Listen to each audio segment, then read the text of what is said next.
एक आपके माइंड में प्रश्न आ रहा होगा कि हम लोग जो करियर की बात कर रहे हैं, इसका पीछे लॉजिक क्या है। जैसे मैंने कल अनाउंसमेंट किया कि मैं एक के बाद एक अब करियर ऑप्शंस आपको दूंगा। जिस प्रकार से एक लकड़ी जब पेड़ से काटी जाती है ना, वो रॉ होती है। उसके पास अलग अलग विकल्प होते हैं कि वो चाहे तो बल्ली बनकर खड़ी हो जाए, चाहे तो उसको तराश के कुछ उससे मूर्ति बना दी जाए, चाहे तो उसको काट छांट करके एक वो बना दिया जाए, कैसे घर का फर्नीचर बना दिया जाए। उसी प्रकार से हमारे पास बहुत सारे ऑप्शंस होने चाहिए, खुद के लिए भले ही ना हो, समाज को देने के लिए होने चाहिए। हर ऑप्शन को हम अपने प्रोफेशन से जोड़ें, ये बात ठीक नहीं होती। हमारे समाज में एक ऐसी परंपरा चल चुकी है कि हम एक साथ कई प्रकार के काम करने के लिए सोच रहे होते हैं। हमें ऐसा नहीं करना। क्यों नहीं करना है? क्योंकि हमारा स्वयं का एक अपना, जिसे कह सकते हैं कि एक स्तर होता है किसी भी चीज को सीखने का, जानने का और उसको उपयोग करने का। हर व्यक्ति उस चीज को सोच सके, जान सके, ये संभव नहीं होता। जैसे हम लोग जब 10वीं के बाद 11वीं में प्रवेश करते हैं, हमारे पास विकल्प होता है सब्जेक्ट को चयन करने का, किस सब्जेक्ट को चूज करें। तो हम अपने बौद्धिक बल के अनुसार, अपनी साइकोलॉजी के अनुसार सब्जेक्ट का चयन करने का प्रयास करते हैं। अब यदि वो जो विकल्प है वो हमारे लिए उपयोगी सिद्ध होता है तो बहुत अच्छा है, अन्यथा हमारी एजुकेशन का स्तर गिरना शुरू हो जाता है। तो ये जो इंश्योरेंस सेक्टर है, ये उनमें से एक ऐसा सेक्टर है जिसको हम बड़ी ही सरलता से कभी भी किसी भी समय प्रारंभ कर सकते हैं। और इंश्योरेंस एकमात्र ऐसा प्रोफेशन है, ध्यान रखिए, एकमात्र ऐसा प्रोफेशन जो आपसे आपके इतिहास के बारे में कुछ नहीं पूछता और जो परंपरागत तरीके से चलता हुआ आ रहा, शुद्ध लीगल प्रोफेशन है। और इस प्रोफेशन का सबसे बड़ा एडवांटेज ये है कि आपको किसी से परमिशन लेने की आवश्यकता नहीं है कि मैं काम करूं या ना करूं। तो इसी के संदर्भ में आगे बहुत सारे विकल्प और भी खुलेंगे। आपको ये चेक करना है कि मैं जो चीज सुन पा रहा हूँ, क्या मैं अप्लाई कर पाऊंगा उसको, क्या मैं उसको अप्लाई कर पाऊंगा। एक एक सेकंड दीजिएगा आपको, एक सेकंड।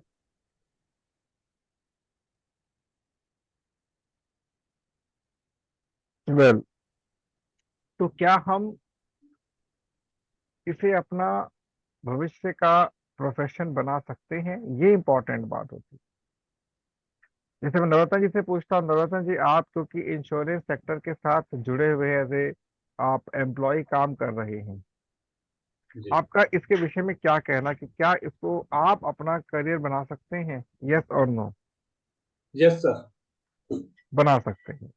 जी सर। आपको आपके अंदर ऐसी कौन सी विशेषता लगती है कि जिसके चलते आप इसका करियर बना सकते हैं? मैं इसको दो तरीके से बना सकता हूँ।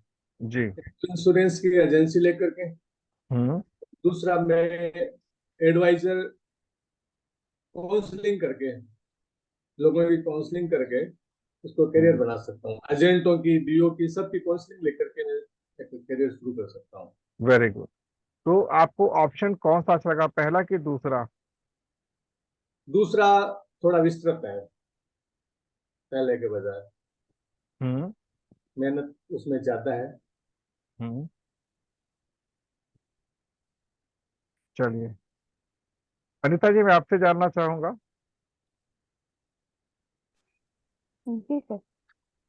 कि क्या आप इसको अपना करियर ऑप्शन बनाना चाहेंगी? सर, मुझे इस इंश्योरेंस के बारे में कुछ नॉलेज नहीं है। हम्म। मैं थोड़ा क्लियरली नहीं बता सकती क्योंकि बारे में जो भी होता है मेरे घर वाले देखते हैं, तो ये वाले इसमें कुछ नॉलेज नहीं है मेरा।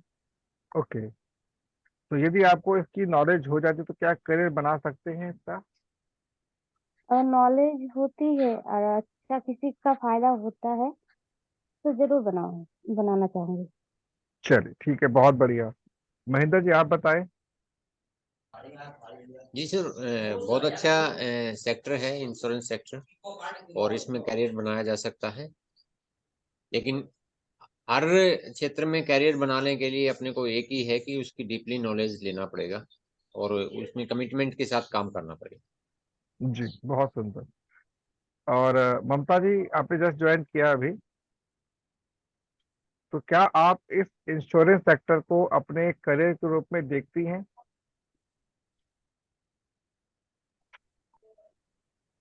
सर नमस्कार सर, गुड मॉर्निंग। नमस्कार। नमस्कार। जी सर, वो प्रॉपर नॉलेज मिल जाएगा ना सर, तो हो सकता है sir. Very good, very good. Prana ji आप बताएं।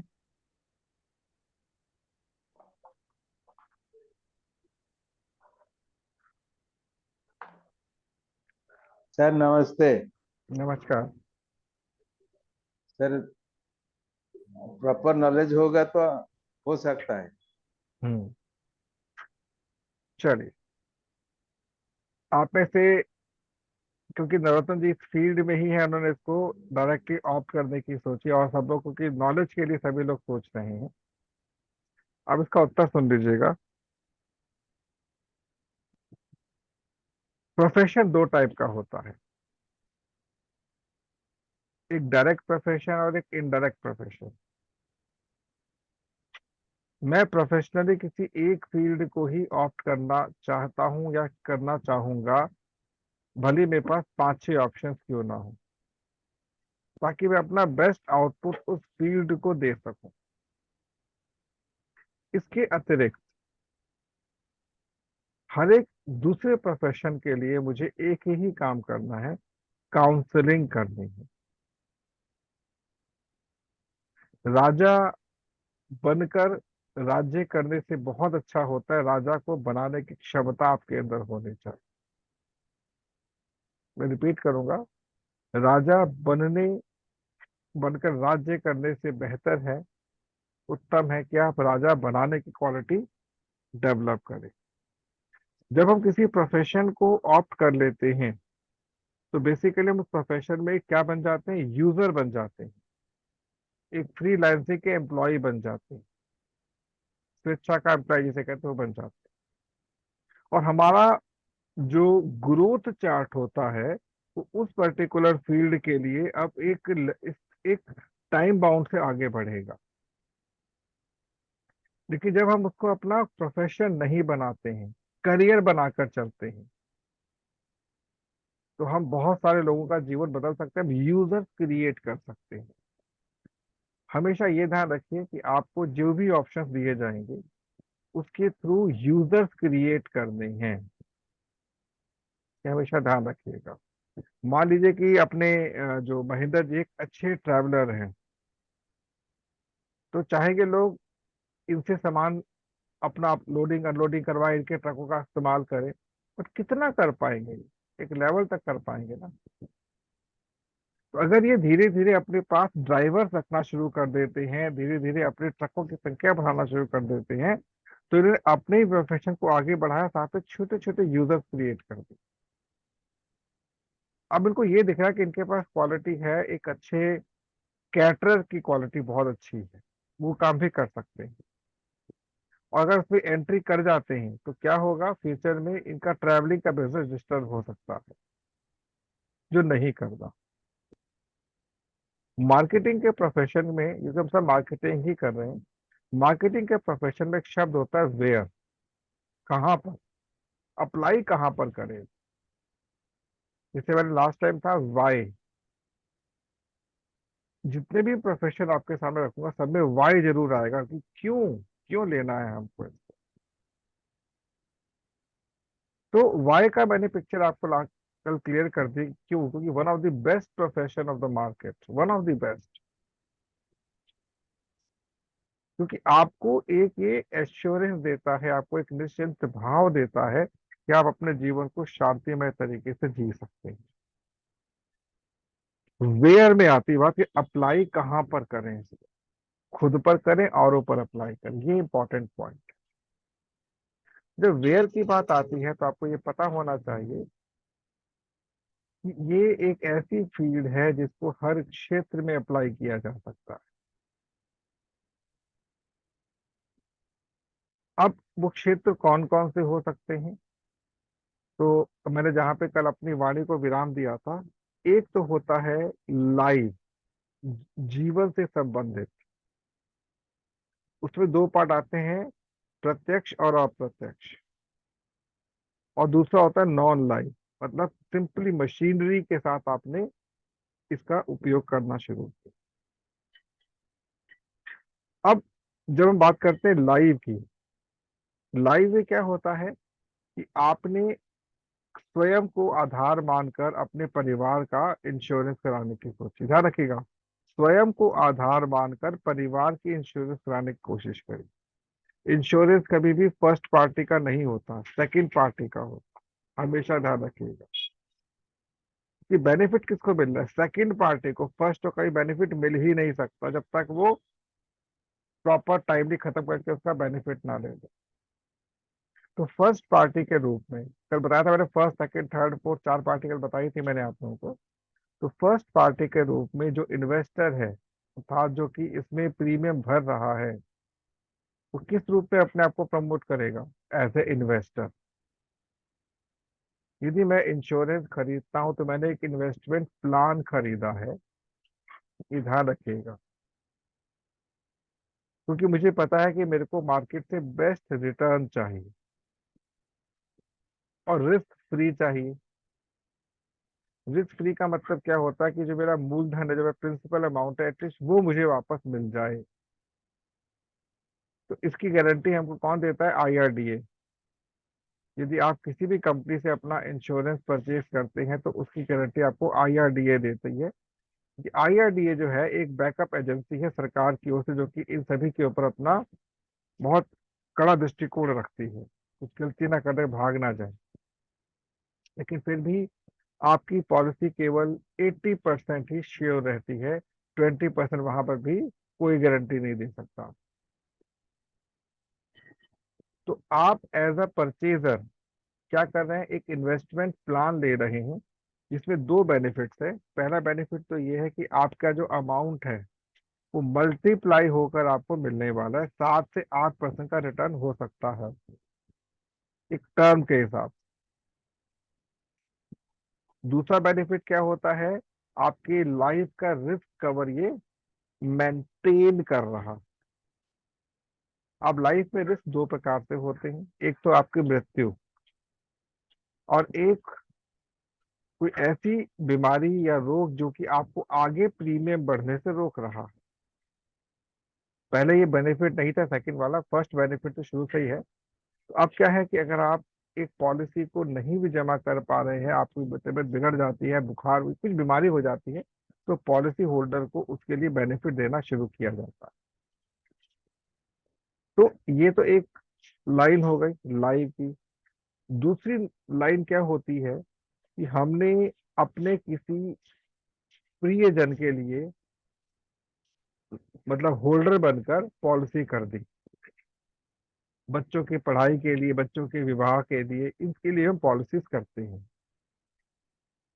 अर्थात हम ये देख पा रहे हैं कि जिस प्रकार से हमारे खर्चे बढ़ रहे हैं, जिस प्रकार से बाहर महंगाई बढ़ रही है, फीस स्ट्रक्चर बढ़ रहा है, एक समय के बाद शायद मैं अपने बच्चों को हायर एजुकेशन में ना भेज सकूं। तो मुझे 20 साल 15 साल के लिए अपने आप को एक ऐसी योजना से जोड़ना जो कि बच्चों की शिक्षा के लिए मुझे सहारा दे सके। एक पॉइंट ये हो जाता है। अगला पॉइंट आता है इसके अंदर कि मैं अपने एक वैल्यू को डिफाइन करता हूं। ये सबसे इंपॉर्टेंट, ये वाला पॉइंट सबसे इंपॉर्टेंट है। मैंने अपनी वैल्यू को डिफाइन कर ली। जैसे मैं कहता हूँ मेरी वैल्यू $6 बिलियन है, अर्थात ये मैं अपने टैलेंट की वैल्यू कह रहा हूँ, बट मेरी वैल्यू ये एक्चुअल में नहीं है। मेरी वैल्यू वो है जो कि मैं रेगुलर अपनी फैमिली के साथ शेयर करता हूँ। मान लीजिए फिजिकली मैं घर की सब्जी लाता हूँ, घर का ग्रोसरीज लेकर आता हूँ, घर के लिए जो भी सामान मैं लेकर आता हूँ, बच्चों को स्कूल छोड़ना, वहां से लेकर आना, ये फिजिकल वर्क तो मेरे अतिरिक्त कोई कर नहीं पाएगा शायद। हाँ, हम गाड़ी रखते ड्राइवर रख सकते हैं, बट जो इकोनॉमिकल वर्क होता है, जो मंथली की सैलरी होती है, जो अमाउंट आ रहा है, यदि मुझे कुछ हो जाता है तो वो अमाउंट मेरे परिवार को लमसम मिल जाना चाहिए। देखिए, पहले वाले पार्ट में क्या है, आप एक लंबे समय तक प्रीमियम भर रहे हैं, और दूसरे वाले पार्ट में क्या है, आपने सिर्फ अपनी वैल्यू को ही डिफाइन कर लिया। एक छोटा सा व्यंग है इसके ऊपर। एक महिला एक इंश्योरेंस एजेंसी के पास जाती है, उसने कहा जी मुझे अपनी इस उंगली का, इस छोटी उंगली का इंश्योरेंस करना। उसने बोला कितने का? कहती है 50 लाख का। कहते इस उंगली का 50 लाख का, ऐसा क्यों भाई? कहती मैं अपनी इस उंगली पे अपने करोड़पति जो मेरा पति है उसको नचाती हूँ। एक लॉजिक, एक जस्ट व्यंग है। मतलब हमें ये पता होना चाहिए कि हम कितनी वैल्यू को लेकर चल रहे हैं। तो लाइफ में एक पार्ट आता है टर्म इंश्योरेंस का। हमारे टर्म बना दी हमने कि हर महीने हम हर साल इतना अमाउंट देंगे। ये आपका एक प्रकार से कंज्यूमेबल आइटम होता है। जो प्रीवियस था वो नॉन कंज्यूमेबल था, अर्थात पिछले वाले में आपको हर हाल में अमाउंट वापस मिलेगा ही मिलेगा, चाहे आपको मिले चाहे आपके नॉमिनी को मिले। बट इस वाले पार्ट में, जिसको हम टर्म इंश्योरेंस कहते हैं, आपका प्रिंसिपल कभी नहीं मिलेगा। लेकिन जिस दिन आपका शरीर आपको छोड़कर चला जाता है, मतलब आप शरीर को छोड़ देते हैं, आपके नॉमिनी को उतना अमाउंट मिलेगा। और ये वन ऑफ द बेस्ट होता है इंश्योरेंस का पार्ट। यदि आपको एक्चुअल में किसी को गाइड करना है, एक्चुअल में, तो इसके लिए गाइड करें। अगर एक्चुअल में अपनी फैमिली के लिए कुछ सोच रहा है तो टर्म इंश्योरेंस को लेकर चलिए। ये मैं नहीं कहता, बड़े बड़े फाइनेंशियल एडवाइजर कहते हैं। तो दो टाइप से आपने अपनी लाइफ को डिफाइन किया। एक तो अपनी लाइबिलिटीज को डिफाइन किया, तो टर्म इंश्योरेंस करके। एक होती है अपनी लाइफ को ही डिफाइन किया कि मेरे बच्चों की फीस है, ये है वो है, और इतने साल का मुझे पेंशन क्या मिल पाएगी, तो मैंने डिफाइन कर दिया। तो आपको अपनी, जो आपने लाइफ के अंदर अपना जो इन्वेस्टमेंट वाला मोड रखा हुआ है, जैसे सिखा रखा है मैंने, अगर आप अनमैरिड पर्सन है तो 20, 30 एंड 50, और अगर आप एक मैरिड पर्सन है 10, 20 एंड 50। अब जो 10% अमाउंट जो आपने इन्वेस्टमेंट के लिए रखा है, उसके दो पार्ट कर दीजिए। Bigger part is for first kind of policies, ध्यान रखिएगा, bigger part is for first kind of policy, और lower part is for term insurance. ये दोनों के पूरा का पूरा 10% जो है, ये आपके लाइफ के लिए यूज हो रहा है, आपकी लाइफ के लिए यूज हो रहा है। अब प्रश्न उठता है, जो हमारे व्हीकल के ऊपर बात आती है, हम गाड़ी लेते हैं, हम घर का इंश्योरेंस कराते हैं, अपने डिवाइसेस का इंश्योरेंस कराते हैं, ये इंश्योरेंस हम कहाँ पे देंगे? या कहीं यही का इन्वेस्टमेंट है? नहीं, ये केवल रिस्क कवर है। ध्यान रखिएगा कि ये इन्वेस्टमेंट नहीं है, ये केवल रिस्क कवर है। तो ये कहाँ पे काउंट होगा? आपके एक्सपेंडिचर, आपके खर्चों में काउंट होगा, हमेशा ध्यान रखिएगा। यदि आप non life insurance, even mediclaim की बात भी कर रहा हूं मैं, जो मेडिक्लेम में सुना होगा आप लोगों ने, ये भी नॉन लाइफ इंश्योरेंस होता। मतलब आपने रिस्क, जो आपके लाइफ में सबसे बड़ा आपातकालीन स्थिति जो आपकी लाइफ में आ रही है, उससे बचने के लिए आपने अपने खर्चों में ऐड कर लिया। जैसे नवरत्न जी का लगभग 2,500 रुपये डॉक्टर खर्चा लिखा हुआ है उन्होंने महीने का। अब ये चाहते हैं खर्चा मेरा बचा रहे, मैं खर्चा ना करूं। इन्होंने क्या किया, पूरी फैमिली का एक मेडिक्लेम कर लिया। अब मेडिक्लेम खर्चों से निकलेगा, ना कि इनकी इन्वेस्टमेंट और सेविंग से निकलेगा। नॉर्मली क्या होता है, हम लोग अपनी लाइफ को ये समझ नहीं पाते खर्चे कहाँ पर हैं, सेविंग कहाँ पर और इन्वेस्टमेंट कहाँ पर, अटके रहते हैं हम। तो 10% जो इन्वेस्टमेंट वाला एरिया है, हमेशा ध्यान रखिएगा, उसमें कभी कोई बॉन्ड मत ले लीजिएगा। कि लोग क्या कहते हैं बॉन्ड लेने चले जाते हैं, मैं म्यूचुअल फंड ले लूंगा, एसआईपी, ये कभी मत करिएगा, भूल कर मत करिएगा। स्टॉक मार्केट में कभी इन्वेस्ट, जुआ है स्टॉक मार्केट, जब तक आपको नॉलेज नहीं है। कोई भी ऐसा मामला जिसमें रिटर्न बहुत मोटा मिलता है वो जुआ होता है, उसमें इतनी जल्दी आप मत घुसिएगा। हाँ, नॉलेज है, जरूर जाइएगा, मैं मना नहीं करूंगा। इन्वेस्टमेंट वाला पार्ट आपको ध्यान रखना है, हमेशा उसके साथ जोड़ें जो आपको रिस्क कवर के साथ साथ इंश्योरेंस, मतलब आपको इन्वेस्टमेंट दे रहा है तो ओनली आपका इंश्योरेंस लगता है। अब अप्लाई कैसे करें, कहाँ कर, कैसे कर, अगली बार दिखाऊंगा कैसे करना है। तो अब आपको अगर ये अपने पैरामीटर समझ आ चुके कि भाई मेरी लाइफ में ये चीजें हैं, तो पर्सनल लेवल में ये काम कर सकता हूँ। लेकिन क्या मुझे इसको अपना करियर बनाना चाहिए? क्या मुझे अपना इसको करियर बनाना चाहिए? अगर हाँ तो कहाँ पर, और नहीं तो क्यों नहीं? यदि मुझे करियर बनाना है इसका, तो मुझे अपने कंप्लीट सर्कल को एक बार जांच करनी पड़ेगी। मैं किस लेवल के लोगों के बीच में रहता हूँ। आपको शायद नहीं पता होगा, भारत तो क्या विश्व में इंश्योरेंस में मोर देन 80% लोग पार्शियली कवर्ड हैं, फुली कवर्ड कोई नहीं है। मैं रिपीट करूंगा, या तो ओवर कवर्ड है या पार्शियली कवर्ड है। इसका मतलब क्या है ये समझ लीजिएगा। मान लीजिए कि मैं 100 रुपये कमाता हूँ, मैरिड आदमी हूँ, तो 10 रुपये मुझे इन्वेस्टमेंट में यूज करने हैं। अब 10 रुपये क्योंकि मुझे इन्वेस्टमेंट में यूज करने हैं, तो मुझे नहीं पता मैं कैसे उसको यूज करूंगा, मैं नहीं जानता। अब मेरे पास एक बहरूपी एजेंट आ गए, अरे भाई साहब मैं आपको एक ऐसी पॉलिसी देने वाला हूँ, ये होगा, ये बेनिफिट, वो बेनिफिट। मैंने उसमें ईयरली 20 रुपए का प्रीमियम डालना शुरू कर दिया, 35 रुपए का प्रीमियम डालना शुरू कर दिया।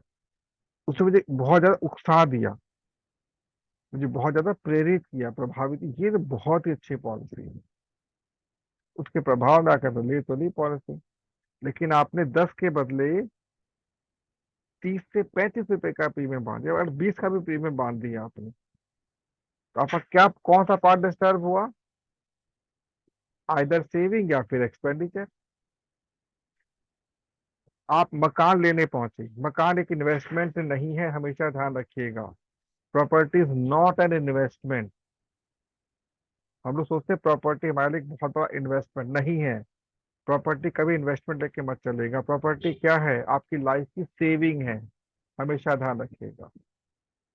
खर्चा भी नहीं, सेविंग में आती है प्रॉपर्टी। मैं सेव कर रहा हूँ अपनी लाइफ को फ्यूचर के लिए। हम बोल देते हैं कि भाई मैंने उस जगह प्लॉट ले लिया, इन्वेस्टमेंट पॉइंट ऑफ व्यू से। इन्वेस्टमेंट कभी भी मोटी नहीं होनी चाहिए हम जैसे लोगों के लिए, कि 50 लाख की मैंने इन्वेस्टमेंट कर दी, नहीं। मैंने सेव कर दिया, कि मुझे पता है बैंक में मुझे रिटर्न जो मिलेगा वो बहुत छोटा मिलेगा, यहाँ मुझे अच्छा रिटर्न मिलने की आशा है।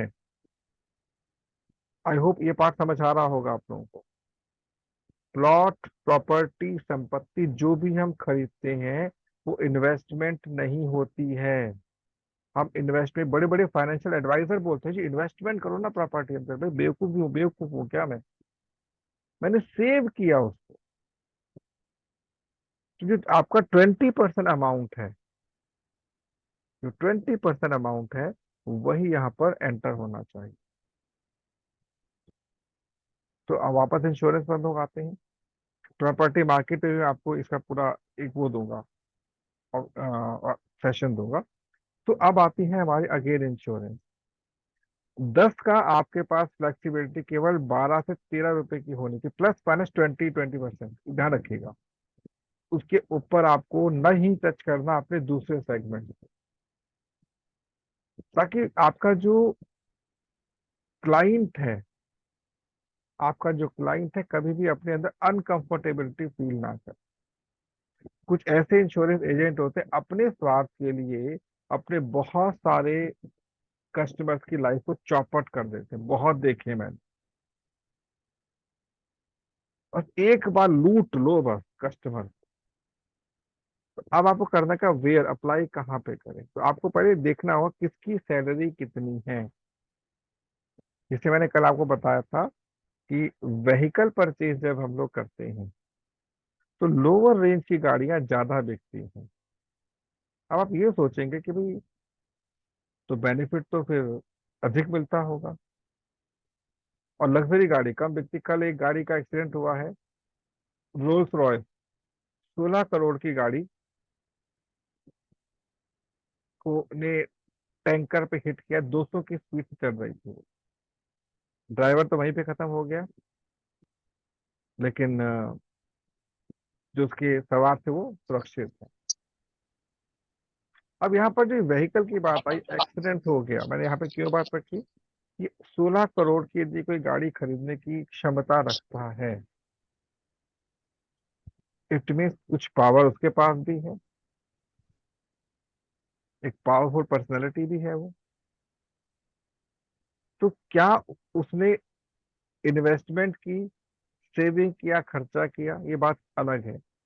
लेकिन यहाँ बात क्या कहनी है, रोल्स रॉयस जब गाड़ी बिकी तो उसकी कंपनी के ऑनर ने, जो रोल्स रॉयस के मालिक हैं, उन्होंने कितनी उससे कितना बेनिफिट उठाया। सदैव ध्यान रखिएगा, चाहे आप 10 लाख की गाड़ी ले, चाहे 2 लाख की गाड़ी ले, चाहे 10 करोड़ की गाड़ी ले, जब कोई गाड़ी बिकती है तो कंपनी का प्रॉफिट नॉमिनल ही होता है। जब कोई गाड़ी बिकती है तो उसका प्रॉफिट नॉमिनल ही होता है, कंपनी की कमाई होती after sales, goods and service tax. अब मान लीजिए कोई आदमी 10 करोड़ की गाड़ी खरीद रहा है, उसके टायर कितने के होंगे सोचिएगा, केवल टायर टायर। जैसे BMW गाड़ी जो है, हर एक बोलो। लिमिटेड लिमिट के बाद उसके टायरों को बदला जाता है, चेंज होते हैं टायर, उसमें रिपेयरिंग नहीं होती, चेंज करो।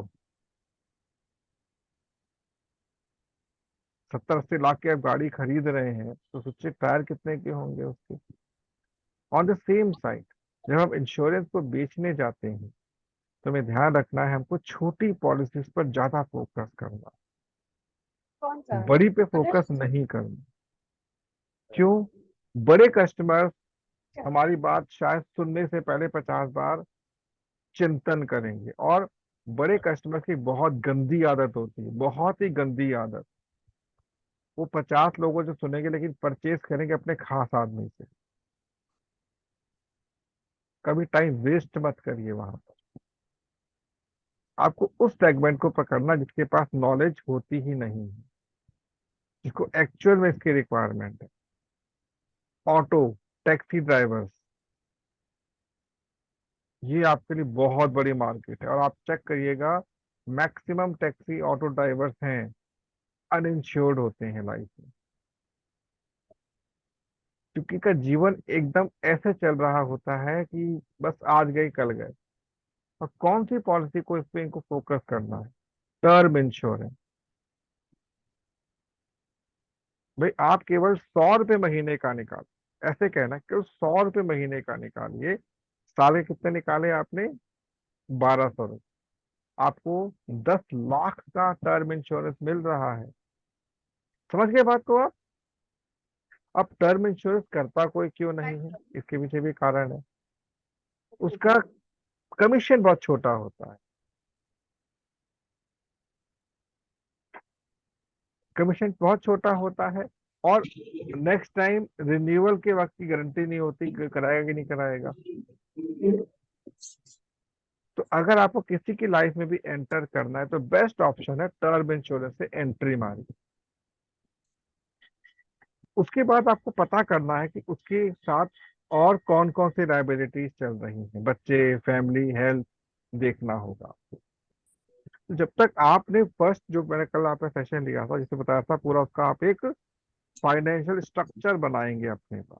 Take your time, take your time. एक बार जब हाँ, डेटाबेस आपने बना लिया, गहरे एक वहां बार बैठे बैठे बोर हो जाते हैं, क्या करें। एक बार जब आपने डेटाबेस अपना बना लिया, तो आपको उसके उपरांत ये नहीं सोचना है कि अब मैं क्या करूं, आपको उसके ऊपर कैलकुलेशंस करनी है। तो वेयर, कहाँ पे अप्लाई करें? सबसे पहले आप उन लोगों पे अप्लाई कीजिए जो कि छोटे स्तर पर लाइफ को जी रहे हैं। और एक बात और समझनी है, मुझे जरूरी नहीं कि एजेंट बनकर ही इस सेक्टर का की सेवा करनी है। आपके माइंड में पर्सनल ये बात पता होनी चाहिए कि इंश्योरेंस क्यों करनी चाहिए। सामने वाला व्यक्ति जो है, जब अनीता जी ने कहा अगर नॉलेज मिलेगी तो क्यों नहीं सोचें, हम लोगों ने अपने अभी तक के करियर के अंदर, चाहे हमारे कुछ भी एज हो, हमने कभी भी किसी भी सेक्टर को समझने का प्रयास नहीं किया। इवन एक गृहिणी के रूप में भी आपने रसोई को कभी समझा ही नहीं। जब मैं फूड को एज ए करियर बताऊंगा, आपको बड़ा मजा आएगा कि फूड एज ए करियर। एक रसोई में कितने मसाले रखे हैं, कितनी दालें रखी हैं, कितनी सामान क्या रखा है, पता ही नहीं। हमने कभी मैनेजमेंट ही नहीं रखा कि हमारे घर में कितनी दाल महीने में लगेगी, कितना साबुन घर में लगने वाला है, कितना पेस्ट। हमें कभी मैनेजमेंट नहीं किया, हम उठा के बल्क में ले आते हैं और चल रहा है माल। नहीं, नहीं, ऐसा नहीं होना चाहिए। हर चीज की ट्रेनिंग होती है, हर चीज की ट्रेनिंग होती है, हम नहीं देते ना लेते हैं। और जब हमारे बच्चे थोड़े बड़े हो जाते हैं, हमारे हाथ से निकलने लगते हैं, तब कोसते हैं, हाय तुझे ऐसा क्यों, तुझे सुनता क्यों नहीं है ऐसा। क्योंकि कभी हमने उससे फ्रेंडशिप बनाई ही नहीं।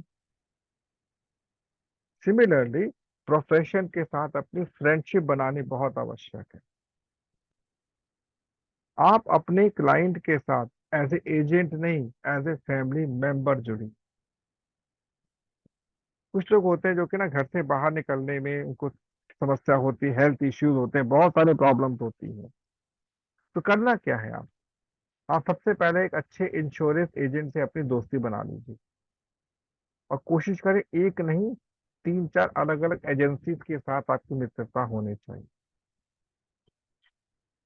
आपको उससे एक कॉन्ट्रैक्ट करना है कि तुझे मैं क्लाइंट दूंगा, मुझे तेरे से कुछ नहीं चाहिए, ध्यान रखिए, सॉरी, मुझे तेरे से कुछ चाहिए नहीं, लेकिन जो क्लाइंट दूंगा मैं तेरे को, उनका तुझे ध्यान रखना है। आप क्या दे रहे हैं? सर्विसेज दे रहे हैं। अब एजेंट जो होगा तो आपको कुछ ना कुछ कमीशन देने का प्रयास, वे नहीं चाहिए मेरे को भाई, सॉरी, नहीं चाहिए। आप सोचो आपको क्या लाभ होगा उससे, आपको लाभ क्या होगा लॉन्ग रन पे, देखिए बहुत बड़ा लाभ होगा। जितने क्लाइंट को आपने अटैच किया है उस एजेंट के साथ, उसकी तो फैमिली चल रही है ना, लेकिन उस क्लाइंट से आपको कितनी बड़ी बेनिफिट मिलने वाला फ्यूचर में आप खुद नहीं जानते। क्योंकि आपका जो व्यक्तिगत प्रोफेशन है उसमें आपको हेल्प जरूर करेगा। एक जगह पर एक गहरा गड्ढा खोदने से पानी मिल सकता है, ना कि 10 जगह छोटे छोटे गड्ढे खोद दो। ये ध्यान रखिएगा। प्रोफेशन एक ऐसा बोरवेल है, एक ऐसा कुआं है जहां से मीठा पानी निकलना चाहिए। अब खोदने के लिए आपको क्या चाहिए? मजदूर भी चाहिए, लेबर भी चाहिए, आपको श्रमिक चाहिए। आप क्या करें, इस प्रकार से श्रमिक इकट्ठे करें, काउंसलर बन के श्रमिक इकट्ठे करें। आई होप ये बात आप समझ पा रहे होंगे जो मैं कहना चाहता हूँ आपसे। आपको कोई इन डेप्थ नॉलेज की आवश्यकता नहीं है, छोटी छोटी बातें पकड़नी है। पॉइंट चाहे तो नोट कर सकते हैं आप। पहला पॉइंट, फैमिली इनकम कितनी है। पहला पॉइंट, फैमिली इनकम कितनी है। लमसम लेना आपको, ये नहीं कि आप एग्जैक्टली बता 80,525 रुपए, ये नहीं सोचना। 50+, सेगमेंट बना लीजिए, 20 और below, 40 and below, 50 and below. ध्यान रखिएगा, मैं इस सेगमेंट सेगमेंट ऐसे ही बनते हैं। स्टैटिस्टिक्स, सांख्यिकीय, आपको सेगमेंट बनाने, आपको मैक्सिमम क्लाइंट मिलेंगे 20-25,000 मंथली कमाने वाले। अगर 100 क्लाइंट के आप फेस करते हैं तो 60 लोग आपको ऐसे मिलेंगे 100 में से जो 25 के आसपास की सैलरी ले रहे हैं। 20 लोग ऐसे मिलेंगे जो कि 40 के आसपास हैं। 10 लोग ऐसे मिलेंगे आपको जो कि 70 के आसपास हैं। और बच्चे भी लोगों का कहना मुश्किल है कि किस लेवल पर, क्योंकि वो हायर भी हो सकते हैं, लोअर भी हो सकते हैं, वहां पे जाना ही नहीं है आप। उदाहरण के तौर पे एक कक्षा में अगर 60 बच्चे पढ़ रहे हैं, आपका फोकस उन 40 बच्चों पे होना चाहिए जो पढ़ने में बहुत ही डाउन है। कभी भी उन बच्चों पे फोकस नहीं करना जो बहुत इंटेलिजेंट है, वो आपको खा जाएंगे।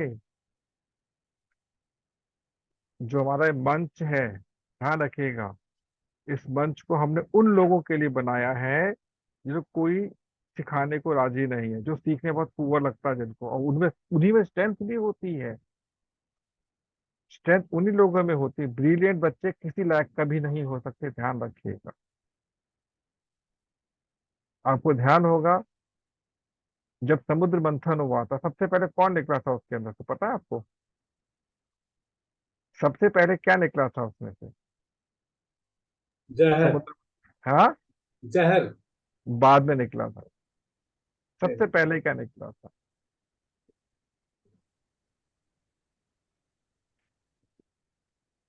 सबसे पहले क्या निकला था? सबसे लास्ट में क्या निकला था?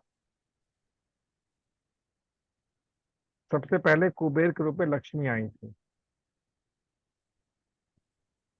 किसने ले लिया? किसने उनकी लाइफ देवता। चौपट कर दी? नारायण। चौपट हो गई लाइफ, समझना।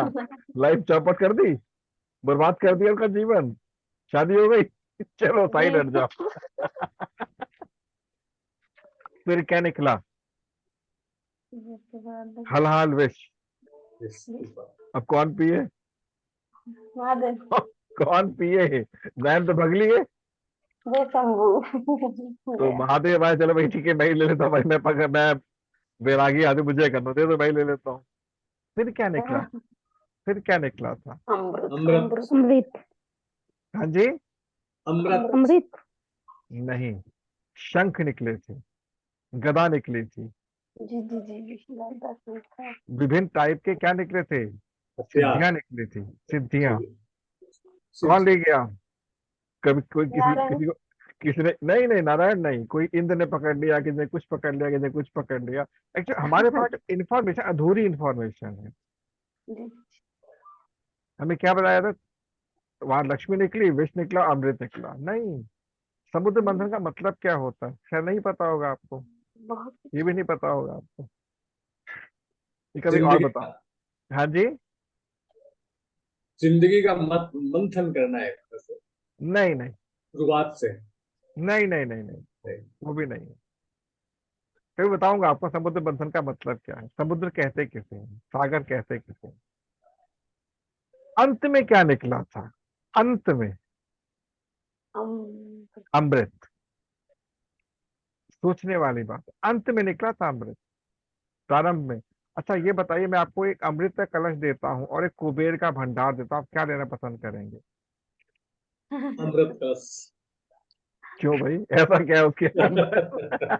ज्यादा ज्यादा दिन जिंदा रहना है क्या? Yes yes. बिल्कुल सही बात है। अमृत से बड़ी कोई चीज नहीं होती। और अमृत का मतलब क्या होता है पता है आपको? खुशियाँ। हाँ जी? खुशियाँ। खुशी। खुशियाँ किस रूप में? आध्यात्मिक समझ या नहीं। मीठा पानी। अमृत का अर्थ होता है शुद्ध जल, सदैव ध्यान रखिएगा। अमृत का अर्थ है शुद्ध जल, अर्थात अंत में जो चीज निकली वो बहुत बड़े वॉल्यूम के लिए काम आई, क्या देवता और क्या दानव। Are you getting this point? आम रीति से जो लोगों को उपयोग में आने वाली वस्तु होती है उसको अमृत कहा जाता है।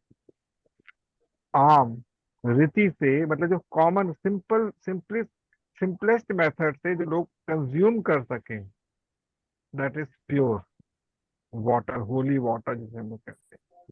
होली वाटर बोलते थे, होली, अब तो होली वाटर कहते हैं, पवित्र पानी, शुद्ध पानी। अर्थात जो बचे हुए 60% बच्चे हैं किसी भी कक्षा के, बची हुई 60% आबादी है किसी भी देश की, वास्तव में वही है जो देश को चला रही है। आप लोगों ने देखा होगा कि सारे प्रपंच इन्हीं पे किए जाते हैं। जैसे कि अगर आपको कोई टीके का डेवलपमेंट करना हो, कोई आपको एक्सपेरिमेंट करना हो, तो चूहे बिल्ली पर प्रयास किया जाता है। इसी प्रकार से सारे एक्सपेरिमेंट इसी 60% के तबके पर किए चले जाते हैं। परमाणु बम फोड़ना हो तो इन्हीं 60 बंदों में फोड़ेंगे। लेकिन जब उसका रिजल्ट आता है, बड़े बड़े डिवाइस बनते हैं, तो उसमें रॉकेट पे धनवान लोग बैठ के पहुंच जाते हैं। ये एक विषय अलग है वैसे, इस पर चर्चा कभी और कर देंगे। लेकिन यहाँ पर यह समझना है आपको कि छोटा स्तर है, जो छोटे स्तर में जो छोटी कमाई करने वाले लोग हैं, वास्तव में उनको अधिक आवश्यकता है बशर्ते जो बड़ी कमाई करने वाले लोग हैं। लेकिन एजेंट क्या सोचते हैं, कोई मोटा क्लाइंट मिल जाए बस मेरे को, एक बार अब तो मजा ही मजा आ जाएगा, मैं 1 करोड़ की पॉलिसी बेच कर आऊंगा। नहीं, कभी मत कीजिएगा, कभी मत कीजिएगा, क्योंकि आपको एक बार तो लाभ मिल जाएगा, फिर दोबारा उसके जैसे 50 क्लाइंट बर्बाद कर देंगे हम। मैं ये नहीं कहता मत जाइए, जरूर जाइए, लेकिन सबसे पहले अपनी फाइनेंशियल स्ट्रक्चर खुद का देख लीजिए। मान लीजिए आप एक ऐसे व्यक्ति के घर में इंश्योरेंस को बेचने जा रहे हैं, फॉर एग्जाम्पल, जिसके घर में 4 4 मर्सिडीज खड़ी हुई हैं, आप जा रहे हो अपनी होंडा उसको बाइक पर जा रहे हो, औकात बनेगी आपकी कुछ? नहीं। क्या कुछ खरीदेगा? नहीं। किसी भी फील्ड में ध्यान रखिएगा, कभी भी आप यदि मार्केट में उतर रहे हैं, ऐसे किसी भी क्लाइंट के पास मत जाइएगा जिसका फाइनेंशियल स्ट्रक्चर आपसे बहुत हाई है। बहुत गलत एडवाइस दी जाती है हमको मार्केटिंग के अंदर। अपने समान लेवल पर या थोड़े से, ये मत सोचिए कि आप 10 लाख कमाते हैं आप 2 लाख वाले के पास पहुंच गए, ये मत कीजिएगा कभी भी। वो आपसे ना दिल से बात नहीं कर पाएगा। अर्थात यदि आपके पास होंडा स्कूटर है तो आप होंडा बाइक से मिलिएगा, होंडा सिटी से मत मिल लीजिएगा। पॉइंट समझ गए? आपके पास जिस सेगमेंट का व्हीकल है उस सेगमेंट के व्हीकल से ही आपको मार्केट डेवलप करनी है। हाँ, छोटे क्लाइंट यदि आते हैं उनको वेलकम जरूर करो, बहुत पेशेंटली, पीसफुली और पोलाइटली, रिस्पेक्टफुली। ऐसे केस में हम लोग करते हैं ग्रुप इंश्योरेंस से बात करते हो, कभी और समझाऊंगा आपको मैं ग्रुप इंश्योरेंस, वो टॉपिक आज का नहीं। तो आई होप आपको ये बात समझ आ गई होगी कहाँ पर अप्लाई करना है हमें इसे। देखिए, इंश्योरेंस का तो ऐसे बहुत लंबा सेशन होते हैं, इतने में काम होता नहीं है। जी। जैसे हम लोग कल करेंगे हाउ, पहले हमने किया था वाई, आज हमने किया वेयर, कल करेंगे हाउ टू स्टार्ट। तो जितना मैंने भी आपसे शेयर किया है, एक बार थोड़ा रिवाइज कर लेते हैं कि हमें सबसे पहले तो हमने जो अपने फाइनेंशियल स्ट्रक्चर को डिफाइन किया हुआ है, इन्वेस्टमेंट वाला पार्ट यदि कहीं पर जाना चाहिए तो वो केवल इंश्योरेंस में ही जाना चाहिए, और वो भी लाइव इंश्योरेंस के अंदर। इसमें आपको 2 प्रकार के इंश्योरेंस पर फोकस करना है। एक अपने जीवन का जो रेगुलर इंश्योरेंस होता है, इसको एंडोरमेंट पॉलिसीज कहते हैं, एंड हो रही है कभी जाकर। और दूसरा टर्म इंश्योरेंस, 10 रुपए है तो कोशिश कीजिए 7 रुपए आप एंडोरमेंट पे लगाएं, अच्छी पॉलिसीज को ढूंढ कर, और 3 रुपए टर्म इंश्योरेंस पर लगाए। कोशिश करें, वही सेम सेगमेंट, 70-30, ये रेशियो सेम चलना चाहिए, कभी चेंज नहीं होना चाहिए। ठीक है। अब ये जो हम सेविंग अमाउंट है, इसको इंश्योरेंस में कैसे यूज करें कल बताऊंगा मैं, मतलब मंडे को बताऊंगा। जी बाकी जितने भी टाइप के इंश्योरेंस होते हैं, मेडिक्लेम हो चाहे व्हीकल, ये सब कहाँ पे काउंट होंगे? खर्चे में काउंट होंगे। ये एक्सपेंडिचर है आपका। तो ये आपने अपने अमाउंट को डिफाइन कर लिया। उसके बाद हमें उस क्लाइंट को पकड़ना है जो अलग अलग सेगमेंट में आता है, 20 and below, 30 and below, 40 and below, 50 and below, 60 and below. आप ये चेक करो कि आप किस स्ट्रक्चर में बैठे हुए हो। यदि आप 30 या 40 के आसपास हैं, तो आपको कोशिश करनी इसी सेगमेंट पर फोकस भी करना है। जो समस्या है आपकी चल रही, वो समस्या आपके समाज में सभी लोगों की चल रही, अलग नहीं हो सकती। ठीक है, ये सेकंड पार्ट हो गया। तीसरा पार्ट क्या है हमारा? हमने किस पे फोकस किया? तो चौथा पार्ट क्या रहेगा कि हमको छोटी पॉलिसीज पर फोकस करना है, बड़ी पर फोकस नहीं करना। बड़ी पॉलिसी हमको बेचनी ही नहीं है, अगर एज ए एजेंट चल रहे हैं हम लोग। लेकिन कोशिश ये करने की मैंने एजेंसी ना लूं तो अच्छा है।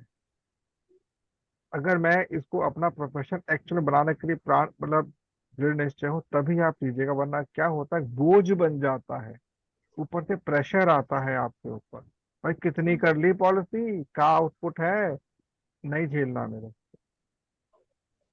2-3 अच्छे एजेंट के साथ टाई अप कर लीजिए। मैं ये नहीं कहता उससे आप उससे उससे कमीशन मत, आप ले सकते हैं, आपकी इच्छा तो ले सकते हैं, कोई बहुत बड़ी बुराई नहीं है। और कोशिश करें उससे आप कमीशन ना लेके कंसल्टेंसी लें, अपने सेल्फ प्रोफेशन में उनसे जुड़ें। अगर आप उससे पैसा नहीं मांगे, वो भी आपसे पैसा फिर नहीं मांगेगा। फॉर एग्जाम्पल, आप नेटवर्क मार्केटिंग कर रही हैं, तो उससे आप क्लाइंटेज ले सकते हैं अपनी मार्केट के लिए। जी आई होप आप ये बात समझ रहे हैं। जी आप बिजनेस कर रहे हैं ना, तो बिजनेस में हर चीज का कैश लेन देन नहीं होता, काइंड भी होता है। तो मैं चाहूंगा यदि आपके माइंड में इस पूरे सेगमेंट के कोई भी क्वेश्चन है वेयर से, तो मुझसे आप पूछ सकते हैं।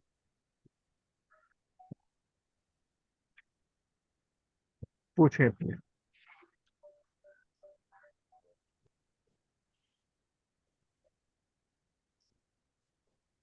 सर एक तो आपने बताया कि एज फैक्टर, जैसे 20+, 20 एज एंड फैक्टर 20। नहीं है, सैलरी फैक्टर है, ये सैलरी फैक्टर। अच्छा, आपने सैलरी पे एज फैक्टर सैलरी, इसमें नहीं आता है सर? हाँ जी। एज फैक्टर का इसमें कोई रोल नहीं है वो जैसे? हाव में आएगा ना, वो हाव में आएगी चीज, एज अच्छा, फैक्टर हाँ बन जाएगा। कल आएगी। जब मैं पॉलिसीज की बात करूँ, 14 number policy, 12 number policy, 10 number हाँ, पॉलिसी, तब ये बात आई, उससे पहले नहीं। ये ओनली फॉर सैलरी इनकम। ये सैलरी फैक्टर है कि 20,000 कौन कमाता है, 30 कौन कमाता है, ऐसे। Yes, okay sir. और कल एक व्यक्ति को मैंने ना 1 करोड़ का बीमा समझाया था, तो उसका मतलब हार्ट हार्ट जज गया था। क्या तो किया था, क्या किया था? 1 करोड़ का इंश्योरेंस समझाया था एक व्यक्ति को। अच्छा। हाँ। मुझे मालूम है कि उस व्यक्ति की वो नहीं है सैलरी, क्योंकि उसको 5.5 लाख रुपए का, 4.5 से 5 लाख के बीच में प्रीमियम आता है। और वो बंदा लगभग 7-8 लाख रुपए कमाता भी है सर। लेकिन उसके बाद तो जच गई। कहने का मतलब है कि इस जो अपन जो सीख रहे हैं ना, उसके एक्सपीरियंस से मैंने उसको समझाया, फाइनेंशियल और टोटल रिस्क फैक्टर, एंडोमेंट और ये टर्म से रिलेटेड। तो क्या है कि उसको फ्यूचर दिखता है, उसको फ्यूचर में दिखता है कि उस हमको 1 करोड़ कराएंगे तो कितना बेनिफिट होगा उसमें। तो सर इससे बहुत बेनिफिट मिल रहा है। तो मैं सोचता हूँ कि एजेंसी न लेकर के काउंसलर बन करके ये इसमें पैसा कमाया जा सकता है। बहुत बड़ा, वही बड़ा तो कह रहा हूँ, पैसा एजेंसी मत लीजिए, अपना बिजनेस मत खोलिए। आप उसमें बंधन में आ जाएंगे। अंदर है। लेकिन मैं एक्चुअल में क्या एजेंट के नीचे ही वर्क कर रहा हूँ, तो थोड़ा सा मेरे प्रॉब्लम हो रहा है इसमें हल्का सा। कोई बात नहीं, ठीक ये है, प्रॉब्लम नहीं है, ये आपके लिए चुनौती है। चलो ठीक है। समस्या को समस्या मत मानिए, उसको आप अपने जीवन की चुनौती मानिए। नहीं, सही है sir. I thank you for you sir. जी। ममता जी कुछ पूछना चाहेंगे, कहना चाहेंगे? मैं उसको सर एनालिस करके आपको पूछूंगी, इसीलिए मैं क्वेश्चन सोच रही हूँ। आप जो बताया ना, मैं उसके हिसाब में सर, हमारा टर्म इंश्योरेंस हुआ है, मेरा भी है, मेरा हस्बैंड की भी है, वो मैं सोच रही हूँ। और आपके साथ वो क्वेश्चन मैं कल को लेके आऊंगी। जरूर लाइएगा। अनीता जी। जी सर, मैं अभी क्वेश्चन नहीं करूंगी सर। कुछ मेरे ये पति करते हैं, मैंने बस इंश्योरेंस खोले हैं, तो उसमें कैसा क्या है मैं नहीं जानती, उनसे पूछूंगी और उसके बाद आपसे सवाल करूंगी। कोई बात नहीं। प्रणब जी आप बताएं। नहीं सर, कुछ नहीं। कुछ नहीं, आप कल एंजॉय करते हैं सेशन को, है? बैठ जाए, कुछ तो आएगा दिमाग में। हाँ दुरुस्त। सर, आप जो इसमें बोला कुछ है। जानकारी नहीं है ना सर। कोई बात नहीं, होनी चाहिए जानकारी। पहले कुछ आप, जानकारी नहीं था। कोई बात नहीं, हर फील्ड की जानकारी होनी चाहिए हमारे पास। हाँ, क्या कह रहे ममता जी? सर जो आप सैलरी के हिसाब में बोला है, 20 बिलो, 30 बिलो की, 40 की, 50, तो उसके अंदर के जो माने जो हमको इंश्योरेंस करना है, जो जिसका सैलरी के ऊपर डिपेंड करती है, 20,000 हम्म। वाला वो कर सकता है उसका हम्म। लेवल के हिसाब में। यदि हमें ज्यादा हायर को देखेंगे, 1 करोड़ का करो, 50 लाख का करो, वो ये इतना सैलरी में वो लोग तो कभी नहीं करेंगे, वो नहीं कर पाएंगे सर। किंतु हमको ज्यादा फोकस देना है, छोटा छोटा देना है, तो वो ग्रोथ होगा सर। मैं एक छोटी आपसे बात यहाँ पे ये कहूंगा, यहाँ पे छोटे से मतलब ये नहीं कि आप बहुत ही छोटे लोगों के पास पहुंच जाए। नहीं नहीं, वो ठीक है सर। यहाँ मतलब कहने का है कि जो जिस फाइनेंशियल स्ट्रक्चर के साथ आप जुड़े हुए हैं ना, उसके जी +-10% आपको यूज करना है लोगों को। जी मान लीजिए आप ऑलरेडी एक अच्छे प्रोफेशन से जुड़े हुए हैं, आपकी 1 लाख की सैलरी है, जी तो आपको उस केस में इंश्योरेंस सेक्टर में एंटर ही नहीं करना। एडवाइजर बन सकते, काउंसलर बन सकते हैं, क्योंकि आपको ऑलरेडी एक अच्छे वो है। आप केवल अपनी लाइफ को एनहेंस करने के, लोगों की हेल्प के लिए इस काम को कर रहे हैं। जी जी तो आप अपने 1 लाख से 1.5 लाख की जो सैलरी वाले लोग हैं, उनकी काउंसलिंग करके एक एजेंट से जोड़ सकते हैं। जी सर। बेसिकली जो आपको ये सिखा रहा हूँ ना, इससे पार्ट ऑफ पब्लिक स्पीकिंग। जी करियर ऑप्शन जो होता है, पब्लिक स्पीकिंग का बहुत बड़ा अंग होता है, बहुत बड़ा अंग होता है। तो उसकी प्रकार से ये आपकी स्टार्ट, मतलब ये प्रीलिमिनरी क्लासेस चल रही हैं। जी सर। ठीक है। और यदि कोई एजेंट आपके को फोर्स करता है, भाई ये पॉलिसी ले लो, बिठाओ उसको, चाय पिलाओ, समोसा खिलाओ, और बोलो भविष्य में नजर मत आ जाइए मेरे को, अब तो चाय समोसा खिला भी, तो भविष्य में नहीं खिलाऊंगी, तो भाई क्या हो गया? पहले सीख कराओ कि इंश्योरेंस करते कैसे। जी सर। क्यों? क्योंकि ना लोग बहुत बेवकूफ बना रहे हैं। जी भारत में लगभग 70,000 करोड़ डंप होके पड़े हुए हैं। कहाँ पर? फाइनेंस के अंदर। हमें लगता है कि बहुत मोटा पैसा कमा रहे होंगे, ऐसा कुछ नहीं है। चोरी बहुत बढ़ी हुई है इंश्योरेंस सेक्टर के अंदर, बहुत बड़े लेवल पर। व्हीकल कटवा देते हैं, उसका क्लेम ले लेते हैं। ऐसे ऐसे लोग बैठे हुए हैं, चोर। मेडिक्लेम करवाते हैं, बीमार नहीं पड़ते हैं, क्लेम ले लेते हैं। कौन पकड़े? ये जो बड़े बड़े अस्पताल चले, कैसे चल रहे हैं ये लोग? कहाँ से पैसा आ रहा है इनके पास? मेडिक्लेम। जी जी। तो ये सब चीजें हमें नहीं सोचना, करनी है, और बहुत हम्म। पीसफुली और ऑनेस्टली आगे बढ़ना है। जी सर। सर और एक बात है हाँ, सर, पूछें। कोई एक इंश्योरेंस किया है, आसपास कितना क्या है, वो प्रॉपर टाइम जैसे 5 साल के लिए करना है हमको, प्रीमियम भरना है। वो भरा, 2 साल के बाद वो नहीं किया, 2-3 साल भर दिया और 2 साल छोड़ दिया। हम्म। छोड़ने के बाद बहुत दिन गैप हो गया। गैप होने के बाद अभी जो कॉल आएगा, तुम्हारा जो इंश्योरेंस किया था, अभी तुम्हारा जो प्रीमियम इतना नहीं दिया था, अभी तुम इंश्योरेंस उठा दो। यदि उठाने के लिए बोलो, कॉल करेंगे, तुम्हारा जो क्लेम करना है, कुछ करना है, कुछ देना है, देने के बाद तुम्हारा इतने लाख का पैसा वापस जाएगा तुम्हारा अकाउंट में। सर ये सच बात होती है ना, ऐसा फ्रॉड होता है? फ्रॉड है काफी हद तक इसमें। फ्रॉड ध्यान होता है ना? रखिएगा, सुन लीजिए, 3 साल का एक पीरियड होता है किसी पॉलिसी के साथ। आपका 3 साल तक यदि आपने प्रीमियम भरा तो आपको चांसेस बन जाते हैं सरेंडर वैल्यू मिलने के। जी। अगर 3 साल से पहले आपने पॉलिसी का प्रीमियम नहीं भरा हुआ, क्योंकि फर्स्ट प्रीमियम का मोर देन 35% अमाउंट खर्चे में कट जाता है, जी। सेकंड का 25%, थर्ड का 15%, उसके जी। बाद लगातार 5%, मतलब 2 से 5% होता है जो एजेंट को ही मिलता, किसी को नहीं मिलता। जी। बट 3 साल का अमाउंट आपका डंप हो गया। जी। सरेंडर करने के लिए मिनिमम 3 साल पुरानी पॉलिसी होनी आवश्यक है। कुछ और रूल भी चेंजेस हुए, मैं उसको अभी बता नहीं पाऊंगा, वो कंपनी टू कंपनी डिपेंड करता है। जी सर, अभी जैसे 2014 से जो शुरू हुई है पॉलिसी, हम्म। तो उसमें 2 साल का कर दिया है। 2 साल हाँ, अगर कुछ चेंजेस हुए हैं ये मैं पुरानी बात आपसे कर रहा हूँ, चेंजेस हुए हैं।